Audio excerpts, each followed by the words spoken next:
Čaute lidi a vítám vás u dalšího videa. Dneska to bude netradiční video, jo, moje první video na tomhletom zajímavém kanále. Dneska budeme reagovat na Urbex Duo, jo. Netradiční kanál. A jak to říct? Zhejtil jsem jejich kanál tak moc, že jsem v jejich videu. Let's go! Jsem v jejich videu. Konečně jsem na 10, na kanále, který má 10 odběratelů.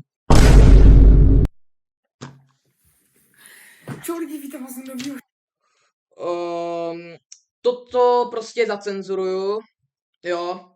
Toto prostě zacenzuruju, protože nechceme, aby jsme malého klučinu odhalili v uvozovkách. A dneska bych započal legendární sérii. Jo, legendární série, jo, vlastně. Dementní komentáře.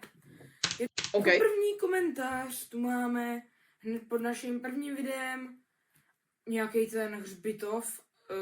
Nevím, já jsem tam nebyl s nima na tom hřbitově. Okay. A první komentář tu máme od chlapečka jménem Cringe Hunter 90. Yes, jsem v tomhletom videu. Hej, já jsem ve videu s 10 odběrateli. Tak dobrý. Phasmophobia type shit. Dobrý, k tomu se nebudu vyjadřovat ani. Jestli nevíte, o čem to video je, nebo proč jsem komentoval na to video, doporučuji vám se podívat na to video, který jsem poslal v popisku videa, takže ať se na to podíváte. Myslím, že malý klučina neví, jak deletovat komentáře, takže to bude něco zábavnější. 341. Blood už neví. Jakože tam bylo, že vlastně Richard se asi na 2 sekundy zasekl. A on Nebyly to 2 sekundy, byly to už asi minuty. hned s tím musel udělat jakože Blood už neví, co má říct. No, super. Děkuji za komentář. Nemáš zač, budu pořád dělat ve své práci. 556. Když už to fejkujete, tak použijte aspoň ten green screen. Takže za prvé, Richard tam řekl, že začalo foukat. A ono fakt foukat začalo. Jako já nevím, jestli ten člověk žije pod kamenem, protože Nechci tady tuhletu klučinu poučovat, ale když aspoň chtějí fejkovat v úvozovkách tyhle ty záběry, tak by to aspoň bylo lepší s green screenem.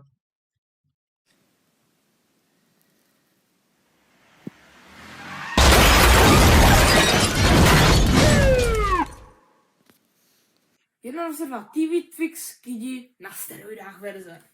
Je tady milion kanálů, který točí Urbex a takový různý věci.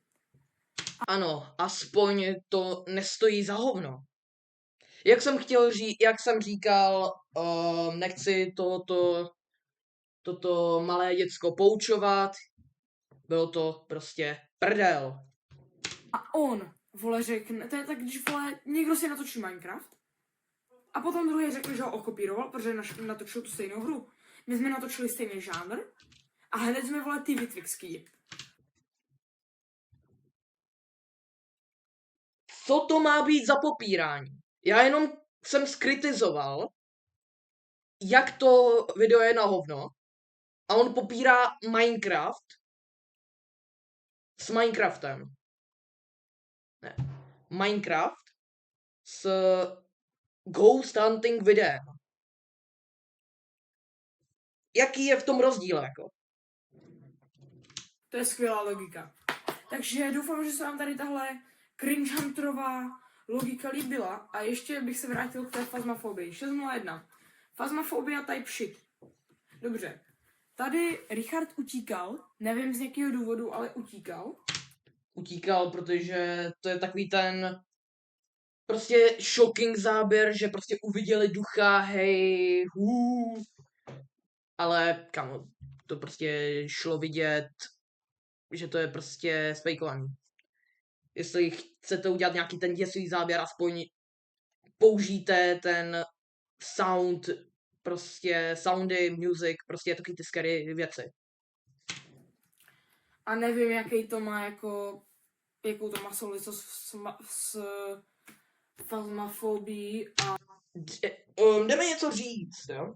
Phasmophobia je hra. Hra o tom, kde lovíš duchy. A vytipuješ si, který ten typ toho ducha je. A o čem je ta hra? Ghost hunting. Get it? a už vůbec nevím, vole, co to znamená, jakože když někdo napíše hovno typu Phasmophobia, tak jako za prvé, nemá to nic společného s Phasmophobie, jestli myslí tu hru nebo tu fobii, ale prostě nevím, je to fakt zajímavý člověk a doufám, že se vám tohle video líbilo a nějaký ty lajky pro další díl. Zatím čau. Jo. Lajky pro další díl. Určitě to olajkuju. Nemáš zač. A pro tohleto první video, které asi není jako první video, nevím. Tak klidně zanechejte like a odběr.